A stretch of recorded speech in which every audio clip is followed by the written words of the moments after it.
G'day gamers around the world, I'm Mad Mikey and welcome to the Tuesday's edition of the Gaming News Opinions and Reactions. And in today's show we're going to be talking about how Xbox's Phil Spencer is talking about not paying for exclusive content over on the Xbox. Doom is coming out a lot sooner than you thought on the old Nintendo Switch.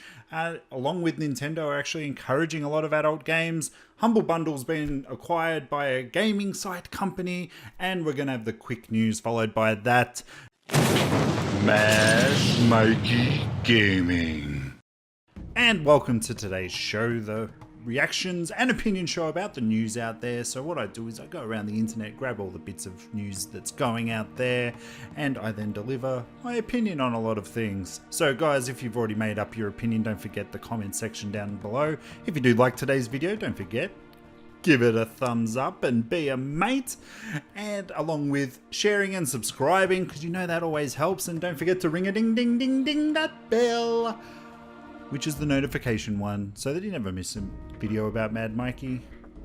So moving in, I was like, for this being such little news, I was pretty damn excited about it. So Phil Spencer, the head of Xbox, and he's higher up now, I remember, he's actually come out over at the Brazil Game Show, and Spencer was talking about, just how people pay for extra content on their own consoles.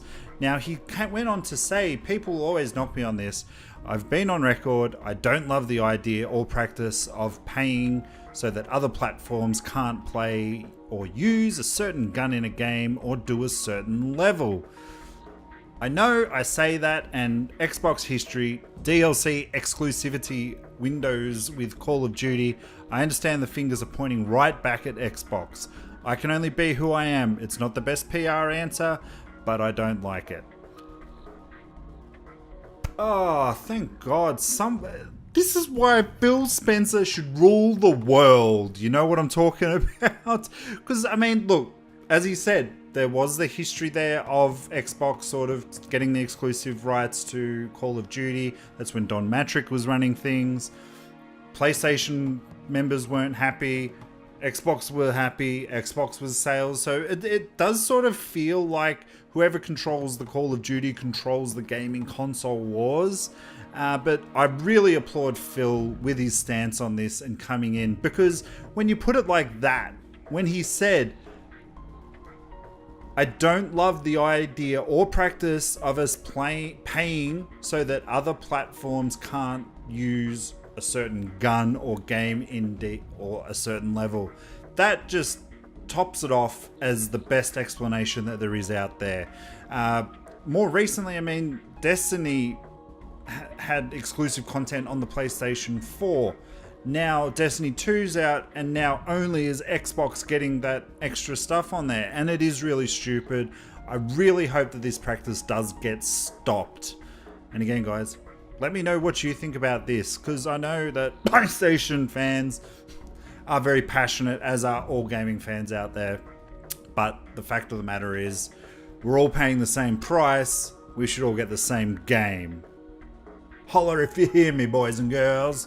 And moving on to the next one, as I said, Doom is coming out a lot earlier than what I thought, and is coming out in less than a month. Yes, it's coming out on December 10.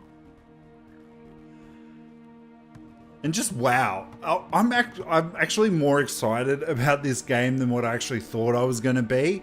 I recently picked up Doom. Well, I've had it for a while and I wanted to play through it, and I started playing it, but then I have all these other games coming out. I have this coming out, I have that coming out, and I'm just like, I don't have time for Doom. It's an old game, blah blah blah, you know. This is what goes on in Mikey's head, mind you.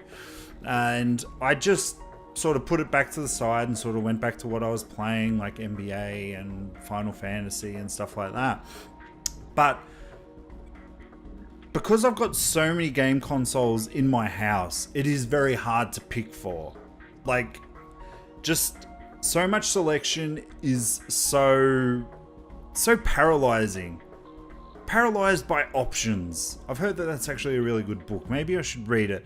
But then if I get the Nintendo Switch and I take it out with me, then you know what? It's the only console I've got to pick from, so I really have no choice. I mean, I know I could take out my 3DS or my Vita, but at the moment, I'm loving taking out my Nintendo Switch and getting the most use out of it. And while Doom is going to be a mature game, segue, Nintendo are actually really encouraging developers to make adult type games on their console. Now, again, I'll try and get this one right because these names absolutely kill me. Takuya Aizu, chief executive of Inti Creates, studio behind the scandally clad shooter Galgun 2, said he was initially assumed Nintendo wouldn't be interested in having their adult-orientated game on the Switch. He went on to then say, I thought it wouldn't be possible to release such a game for the Nintendo Switch, but surprisingly Nintendo gave me positive feedback. He was talking to the Wall Street Journal. And this is really good news. I think Nintendo are finally realizing that let Nintendo be Nintendo, let third-party developers be third-party developers. The more people that they have creating content for their consoles, the better it is going to sell. Like, they saw what it was like when they didn't have a whole lot of support on the Wii U. Now, and then you'd probably look back to the Wii and just the difference in sales. So this is actually a really good thing. I'm really excited that Nintendo are slowly changing their ways, but we all know Nintendo give a little, but then they take a little. So it's always a backwards and forwards battle there with Nintendo, but good on them. It's amazing news that they are sort of, you know, being a bit more out there than what they normally are, because yeah, their games aren't any crazy. And just in a little bit of news that has been causing a bit of controversy, which I understand, but I don't understand. But it did just happen recently where IGN has actually acquired Humble Bundle. Now, if you don't know what Humble Bundle is, they're a charity online game store. So basically what you can do is you can go on there and they'll have like just groups of games that you can buy. You spend X amount, you get this amount of games. You spend an extra $5, you get an extra couple of games. You spend an extra $3, you get the top tier games. And you've actually got the choice of actually like donating directly to the developer, giving to Humble Bundle, giving to your charity, giving to the developer. So you can really sort of switch and chop which ones. Now, I've actually got a couple of these bundles, a lot for PC, but there was an instance where there was like a Nintendo and a Wii U one that came out recently. And that was really cool. That only cost me like $15 and I got like 15 games. That was truly amazing and awesome. And I've never played many of them, but it did have some really cool ones on there, I'm not gonna lie. I did run out of space on my 3DS because of that, mind you. But the sort of controversy that's been going around is that maybe with IGN now, like if there's a game on Humble Bundle, they'll review it a bit higher so that the sales go up, or there'll be a lot more advertising and whatnot. I'm not worried. I think that IGN has been a fairly reputable company for a very long time, so I think that they'll handle this in their stride.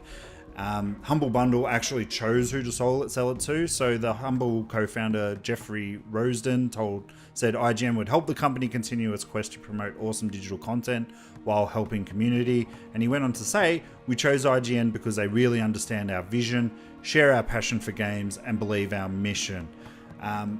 Look, I don't think it's going to make much of a difference. I think that Humble Bundle are going to be still run by the guys that run Humble Bundle. I think they're just going to have the backing of IGN, which is actually becoming quite a big media success at the moment. And I'm always going to be a fan of them. Well, they might do something really bad.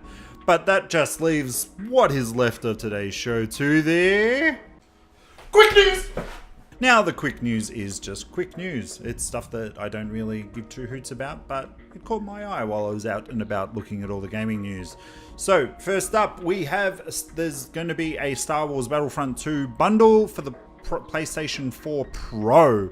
Again, it looks really ugly. Now, you may remember that Battlefront originally got a PS4 collector's edition console. The console itself looked good to me. you know, the controller looked very ugly. This time round, it's a very basic sort of controller, but yeah, I think that the console looks a bit ugly from the pictures that I've seen. So yeah, that one's not going in my collection. I don't really get those collectors ones. I don't know. Do you guys get hype over it? And over 60 PlayStation VR titles are coming in 2017 and early 2018, which is good. Now, a lot of them are going to include Skyrim, Doom, Fallout VR, and yeah, just a whole bunch of other ones. Just, yeah, I don't have a VR headset, so I don't really give two hoots. And in the last bit, Cuphead has sold over 1 million copies across PC and Xbox in just 2 weeks. I've been really enjoying Cuphead, and I'm really glad for its success. To me, it's like a level lower than Dark Souls, and I just sort of do one level at a time because they bloody well take me a long time to do. But that is it for today's gaming news, reactions, and opinions. I hope you've enjoyed yourself. Don't forget the comment section down below. Like, share, subscribe, all those beautiful things.